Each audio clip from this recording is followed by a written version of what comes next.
And ఇంకొక చిన్న observation sir, యూఎస్లో అంటే ఇప్పుడు దాకా హీరోలందరూ రిలీజ్ అయ్యాక ఫస్ట్ వీకెండ్కో ఎప్పుడో వెళ్ళారు. ఫస్ట్ టైం ఏంటంటే మీరు ముందు రిలీజ్కి ముందే హీరోని హీరోయిన్ని యూఎస్ పంపించారు.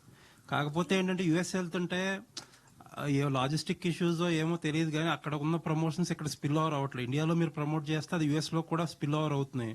బట్ యూఎస్లో ప్రమోట్ చేస్తుంటే ఇక్కడ స్పిల్ ఓవర్ అవ్వట్లా, కనీసం ఫోటోలు వీడియోలు కూడా ఫుల్ ఫ్లెజ్డ్ గా రావట్లేదు మన దగ్గరికి. ఎగ్జాక్ట్లీ అండి. ఇది దానివల్ల సినిమాకి ఏ విధంగా హెల్ప్ అవుతుందని exactly we also notice the same thing అండి.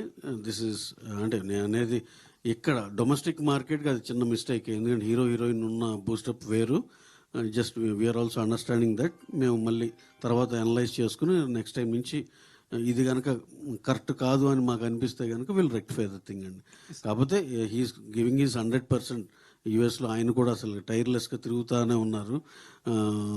రోజుకి 2-3 సిటీలు కవర్ చేస్తారు, డ్రైవ్లో వెళ్తా. పాపం ఆయన వంతు ఆయన కష్టపడతానే ఉన్నారు, ఆయన కానీ హీరోయిన్ కానీ. Will all have to appreciate his efforts. అది అలాగే డెఫినెట్గా. కానీ ఇక్కడ మేమైతే స్ట్రాంగ్గా మిస్ అవుతున్నాం ఆయన్ని. కాదు ఎనీహౌ సండే ఆయన బ్యాక్ వచ్చేస్తాను, వెంటనే ప్రమోషన్లో జంప్ అవుతాం. Until then you are all there for us to support అండి.